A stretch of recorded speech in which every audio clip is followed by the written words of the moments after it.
Breaking news Mumbai నటి జత్వానీ వ్యవహారం ఆంధ్రప్రదేశ్ రాజకీయాల్లో కీలక మలుపులు తిరుగుతోంది. ఈ కేసులో ఇప్పటికీ ఉన్నత స్థాయి విచారణకు ప్రభుత్వం ఆదేశించింది. జత్వానీతో ఆన్లైన్ ఫిర్యాదు తీసుకోవాలని సీఎంఓ నుంచి ఆదేశాలు వచ్చాయి. ఐపీఎస్ అధికారుల పాత్రపైన సమగ్ర విచారణకు సిపి ఆదేశాలు జారీ చేసినట్టుగా తెలుస్తోంది. విశాల్ గున్ని, కాంతి రాణా టాటా ఇద్దరి పాత్ర గురించి కూడా విచారణ జరపాలి అని ప్రభుత్వం భావిస్తున్నట్టుగా తెలుస్తోంది. కేసు విచారణాధికారిగా విజయవాడ క్రైమ్ ఏసీపీ స్రవంతి రాయ్ ఉండబోతున్నారు. సో మొత్తం ఈ విషయంలో నిగ్గు తేల్చాలి అని ప్రభుత్వం ముందుకు వెళ్తోంది. దీంతో గత ప్రభుత్వంలో పనిచేసిన ఐపీఎస్లతో పాటు గత ప్రభుత్వం వైసీపీకి సంబంధించిన కొందరు నాయకులు కూడా ఇరుక్కునే అవకాశం ఉన్నట్టుగా తెలుస్తుంది. పూర్తి సమాచారం మా ప్రతినిధి కృష్ణమోహన్ అందిస్తారు. కృష్ణమోహన్, జత్వానీ విషయంలో ఆంధ్రప్రదేశ్ ప్రభుత్వం ఇప్పుడు విచారణకు ఆదేశించడంతో ఏం జరిగే అవకాశం కనిపిస్తుంది? ఒకసారి సిపి కూడా ఏమన్నారో చూద్దాం. సిపి ఏమన్నారో చూసి మా ప్రతినిధి కృష్ణమోహన్తో మాట్లాడదాం. సిపి ఏమన్నారో చూద్దాం. Seen her interview. సో అందులో allegations are serious in nature. So ఇదేమైనప్పటికీ కూడా కేస్ ఈజ్ అండర్ ఇన్వెస్టిగేషన్. యూఏలో కేసు ఉంది కాబట్టి ఖచ్చితంగా ఇన్వెస్టిగేషన్లో ఏం జరిగింది అనేది కూలంకషంగా చూసి మెరిట్స్ ప్రకారము కేసును ఫైనలైజ్ చేయడం జరుగుతుంది. అండ్ కొన్ని మీడియా కథనాల్లో there are serious allegations against senior IPS officers. So అది కూడా డీజీ గారితో డిస్కస్ చేసి, ఎందుకంటే సీనియర్ ఐపీఎస్ ఆఫీసర్స్ మీద అలిగేషన్స్ ఉన్నాయి కాబట్టి డీజీ గారితో డిస్కస్ చేసి ఎలా ముందుకు పోవాలనేది ఆలోచిస్తాం. అంటే ఇంతవరకు కూడా మనకు నేను నిన్న కూడా చెప్పాను, సో రిటర్న్గా మనకు ఎటువంటి కంప్లైంట్ కానీ ఏం రాలేదు. ఏదేమైనప్పటికీ కూడా కేస్ అండర్ ఇన్వెస్టిగేషన్ ఉంది కాబట్టి ఆ కేసుని క్షుణ్ణంగా ఇన్వెస్టిగేట్ చేయమని చెప్పడం జరిగింది. సో రిగార్డింగ్ అలిగేషన్స్ చెప్పాను కదా, అలిగేషన్స్ సంబంధించి డీజీపీ సార్తో మాట్లాడి విల్ టేక్ ఏ కాల్. ఎందుకంటే ఐపీఎస్ ఆఫీసర్స్ అందరి మీద అలిగేషన్స్ ఉన్నాయి కాబట్టి so we need to discuss with DGP sir and then will take a call. అంటే ఇన్వెస్టిగేషన్లో ఉన్న కేసు పూర్వాపరాలు ఏదైతే ఉన్నాయో దాని మీద కేసు కొంత నచ్చింది, ఇంకా అండర్ ఇన్వెస్టిగేషన్ ఉంది. సో ఏం జరిగింది అసలు ఏంటనేది మరొకసారి అది క్షుణ్ణంగా దర్యాప్తు చేస్తున్నాము. So as per facts only, ఏ విధంగా నిజం ఎలా ఉందో అలాగే జరుగుతుంది. మనం ఎవరు కూడా దాంట్లో ఎటువంటి అనుమానాలు పెట్టుకోని అవసరం లేదు. As per facts case will be fine. ACP Sravanthi కూడా మాట్లాడారు. ముంబై నటి జత్వానీ విషయంలో కీలక మలుపు తిరుగుతోంది. ఈ కేసులో ఇప్పటికే ఉన్నత స్థాయి విచారణకు ప్రభుత్వం ఆదేశించింది. సో జత్వానీతో ఆన్లైన్లో ఫిర్యాదు తీసుకోవాలని సీఎంఓ ఆదేశాలు జారీ చేసింది. ఐపీఎస్ అధికారుల పాత్రపై కూడా సమగ్ర విచారణకు సిపి ఆదేశాలు జారీ చేశారు. తనకు తన కుటుంబ సభ్యులకు రక్షణ ఇవ్వాలి అని జత్వానీ కోరుతున్నారు. కేసు విచారణ అధికారిగా విజయవాడ క్రైమ్ ఏసీపీ స్రవంతి రాయ్ వ్యవహరించబోతున్నారు. పూర్తి సమాచారం మా ప్రతినిధి కృష్ణమోహన్ అందిస్తారు. కృష్ణమోహన్, ఉన్నత స్థాయి విచారణ కూడా ప్రభుత్వం ఆదేశించింది. ఏసీపీ స్రవంతి రాయ్ కూడా కేసు విచారణ అధికారిగా ఉండబోతున్నారు. ఆయన మాట్లాడారు కూడా. ఇప్పుడు ఈ కేసు విచారిస్తే ఏం జరిగే అవకాశం ఉంది? ఏ విషయాలు బయటకు రాబోతున్నాయి?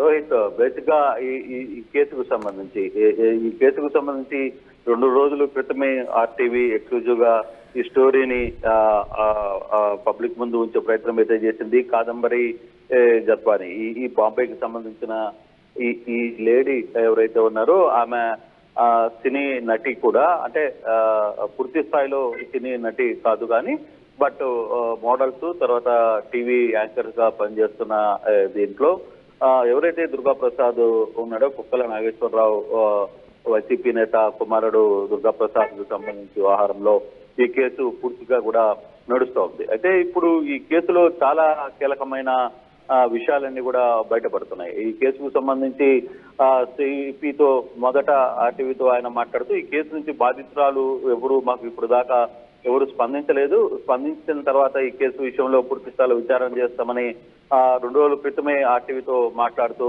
ఆయన క్లియర్ గా చెప్పారు. అయితే ఇప్పుడు నిన్న ముఖ్యమంత్రితో కూడా ఇదే సమావేశం సంబంధించి ఆర్టీవీ ప్రతినిధులు ప్రశ్నించిన సందర్భంలో ముఖ్యమంత్రి కూడా ఈ వ్యవహారం మీద ఇటువంటి కేసులు కొంత క్షుణ్ణంగా పరిశీలించాల్సిన పరిస్థితి ఉంది అని ఆయన కూడా మాట్లాడిన తర్వాత ఈ రోజు ఉదయం ఈ వ్యవహారం మీద డీజీపీతో కూడా ఆదేశాలు జారీ చేశారు.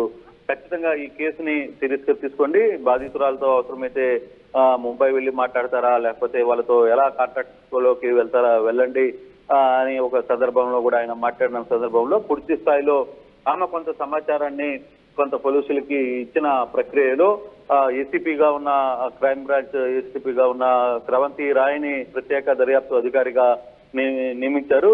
బహుశా ఈరోజు రేపు అక్కడికి వెళ్తారు. అయితే ఇందాకనే విజయవాడలో సిపి మాట్లాడుతూ ఆయన ఒక మాట చెప్పారు. ఈ సందర్భంలో చాలా అలిగేషన్స్ వస్తున్నప్పటికీ కొందరు సీనియర్ ఐపీఎస్ అధికారులు పేర్లు కూడా వస్తున్నాయి కాబట్టి మరోసారి డీజీపీతో కూడా మాట్లాడి ఈ సందర్భంగా ముంబై నటి కేసు విషయంలో ఐపీఎస్లు ప్రవర్తించిన తీరు ఏంటి? ఎస్, బేసిక్ గా ఈ కేసుకు సంబంధించి ఎప్పుడో గతంలో పాత డేట్లో అంటే గత ప్రభుత్వంలో ఆగస్టు నెలలో 2023లో ఈ కేసుని వాళ్ళ కుటుంబం మీద పెట్టి ఒక వైసీపీ నేత ఇచ్చిన దుర్గాప్రసాద్ అనే వైసీపీ నేత ఇచ్చిన కంప్లైంట్ బేస్ గా తీసుకుని దాదాపుగా ఒక 6 రోజుల పాటు ఇక్కడ డిటైన్ చేశారు. 6 రోజుల పాటు డిటైన్ చేసిన తర్వాత మళ్ళీ దాదాపుగా 25 రోజుల పాటు ఆ కుటుంబాన్ని అరెస్ట్ చేసి జైలుకి కూడా పంపించారు. అంటే ఈ కేసుకు సంబంధించి ఒక ప్రేమ పెళ్లికి ఇద్దరు ప్రేమించుకున్నారు.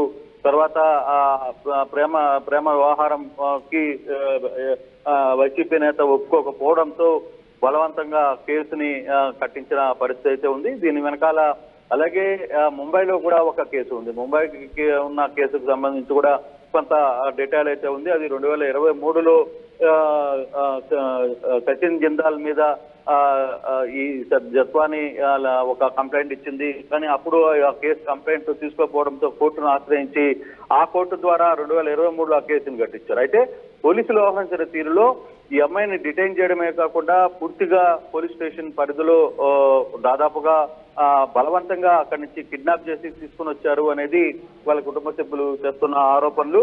ఈ ఆరోపణల నేపథ్యంలో పోలీసులు పరిధిని దాటి వ్యవహరించారు. ఈ కుటుంబాన్ని మొత్తాన్ని జైల్లో పెట్టి వీళ్ళకి అనుకూలంగా అటు బాంబేలో ఉన్న కేసును కావచ్చు, లేకపోతే ఇక్కడ విజయవాడలో పెట్టిన వైసీపీ నేత ఇచ్చిన ఫాల్స్ కంప్లైంట్ బేసిక్ గా విడిపించి బాగా మానసిక క్షోభని గురి చేశారు.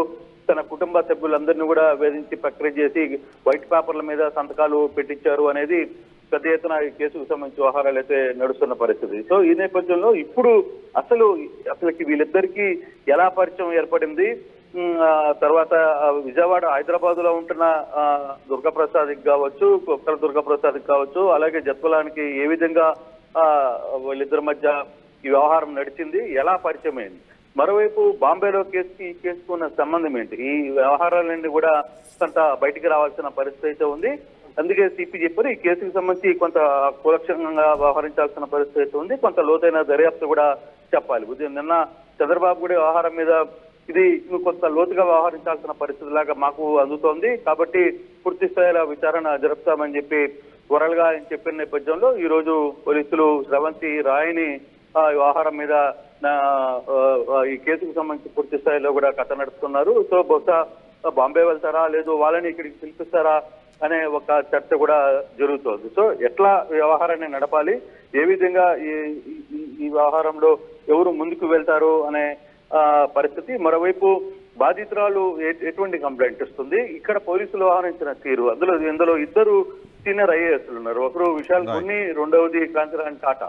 వీళ్ళిద్దరూ సీనియర్ ఐఏఎస్ అధికారుల మీద గతంలో కావచ్చు, లేకపోతే వాళ్ళ వ్యవహారంలో కొంత గట్టిగా పనిచేసే అధికారులుగా ఉన్నప్పటికీ ఈ వ్యవహారంలో ఎందుకు ఈ విధంగా ప్రవర్తించారు, వీళ్ళతో పాటు ఒక ఎస్ఈపీ, తర్వాత ఇద్దరు సిఐలు, ఒక ఎస్ఐ, ఈ మొత్తం 6 మంది ఈ కేసుకు సంబంధించి పూర్తిగా వ్యవహరించారు. ఈ విధంగా అమ్మాయిని వాళ్ళ కుటుంబ సభ్యులని బెదిరించి వాళ్ళ చేత కేసును వాపసు చేయించడమే కాకుండా వాళ్ళకు అనుకూలంగా ఈ కేసుని నడిపించారు. మరోవైపు ఈ కేసు గురించి ఎక్కడైనా మాట్లాడితే చంపేస్తామనే ఒక బెదిరింపు. సో ఇట్లాంటి ఈ కేసులో చాలా ఉన్నాయి. ఇంకా పూర్తి స్థాయి వివరాలు అయితే రావాలి. కొంత సమాచారం ఎక్కడికక్కడ సమాచారం ఉంది. ఇంకా అసలు బాంబేకి విజయవాడకి సంబంధించిన ఈ రెండిట్లో వీళ్ళిద్దరికి లింకుకు ఎట్లా కుదిరింది అనే దాని మీద కొంత వివరణ రావాల్సిన పరిస్థితి అయితే కనబడుతుంది. రోహిత్, రాడి కృష్ణమోహన్, ముంబై నటి వ్యవహారంలో కీలక మలుపు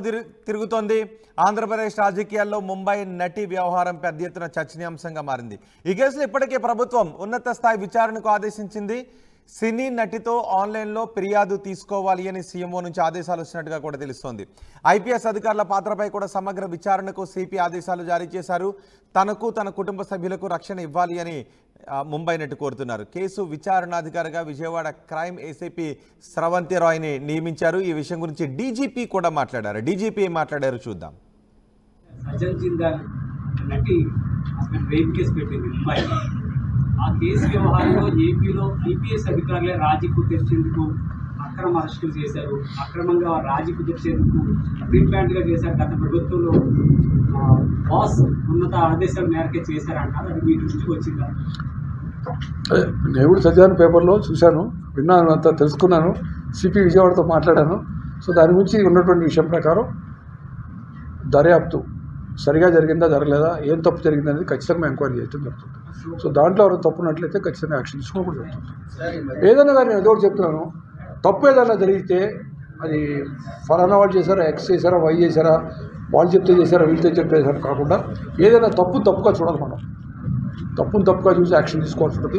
అదేవిధంగా ఏదైనా మంచి పని జరిగి ఉంటే దాన్ని మళ్ళీ తప్పుదోవ పట్టించే వేరేగా వాళ్ళు చేస్తుంటే దాన్ని బట్టి మనం కరెక్ట్ చేయాల్సి ఉంటుంది. సో ఏది అయినా కానీ పారదర్శకంగా ఉండాలి, చట్టానికి లోబడి పనిచేయాలి, చట్టాన్ని గౌరవిస్తూ మానవ హక్కులు గౌరవిస్తూ పనిచేయాలి. అదేవిధంగా ప్రజలకి చక్కటి పోలీసింగ్ ఇచ్చి పారదర్శకంగా ఇచ్చి ప్రజలకి జవాబుదారీతనంగా ఉండాలని చెప్పి నిర్ణయించుకోవడం జరిగింది.